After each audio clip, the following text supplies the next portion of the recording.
نکاح کے موقع پہ اس کے ساتھ ایسا بھی ہو سکتا ہے، کوئی لڑکی اس کے ساتھ اس طرح کا مذاق بھی کر سکتی ہے۔ سجاول حسین شاہ کے ساتھ اس کے سامنے کوئی مائی کا لال آنکھوں میں آنکھیں ڈال کے بات نہیں کر سکتا تھا۔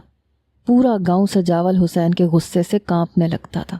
اس کی ایک دھاڑ دار آواز گاؤں والوں کے دل دہلا کے رکھ دیتی تھی، اور ایک معمولی سی لڑکی جسے اس نے اپنی عزت بنانے کے بارے میں سوچا تھا، وہ اس کے منہ پہ ذلت کا تماچا مار کے جا چکی تھی۔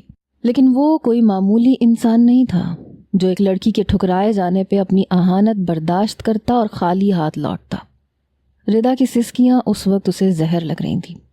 وہ کہنے لگا، چپ ہو جاؤ لڑکی، کیا سمجھتے تھے تم لوگ کہ تمہاری بہن اگر بھاگ جائے گی تو سجاول حسین خالی ہاتھ لوٹائے گا، پوری برادری کے سامنے اپنی ناک کٹوائے گا؟ دیکھ لو، میں دلہن لینے تمہارے گھر آیا تھا اور دلہن لے کے ہی لوٹا ہوں۔ سجاول حسین شاہ کو کوئی شکست نہیں دے سکتا، اور یہ بھی مت بھولنا کہ تمہاری اس بہن کو میں چھوڑ دوں گا۔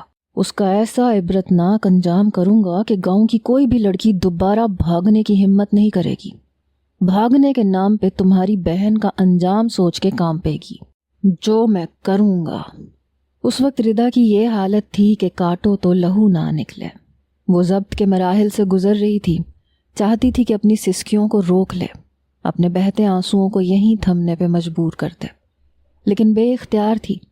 کچھ گھنٹے پہلے اس نے سوچا بھی نہیں تھا کہ اس پہ اتنی بڑی قیامت بھی ٹوٹ پڑے گی۔ وہ بیٹھی یہ سوچ رہی تھی کہ اس نے غلطی کہاں کی تھی۔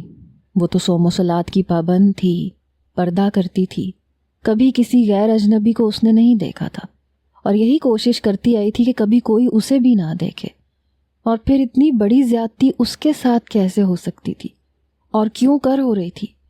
اس نے تو کبھی اللہ کی ناشکری نہیں کی تھی، کبھی کوئی گناہ نہیں کیا تھا، بد نظری بھی نہیں کی تھی، پھر یہ جلاد صفت انسان کیوں اس کی قسمت کا حاکم بن بیٹھا تھا؟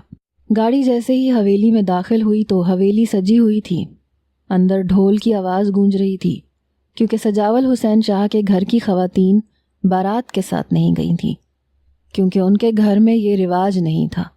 خواتین گھر میں ہی دلہن کا انتظار کرتی تھیں، وہیں خوشیاں منائی جاتی تھیں۔ صرف مرد جاتے تھے بارات لے کے اور دلہن کو رخصت کروا کے لے آتے تھے۔ لیکن جیسے ہی جیپ بڑی تیزی سے حویلی میں داخل ہوئی، اطراف میں کھڑے ڈھول والوں نے ڈھول بجانے شروع کر دیے، ملازمین نے بھنگڑا ڈالنا شروع کر دیا۔ بند کرو یہ تماشا! سجاول حسین شاہ کی غضبناک دھاڑ پہ سب کچھ بند ہوا۔ موت جیسا سناٹا چھایا۔ گاڑی میں بیٹھی گھونگھٹ میں لپٹی ردا پوری کی پوری کانپ گئی۔ سجاول حسین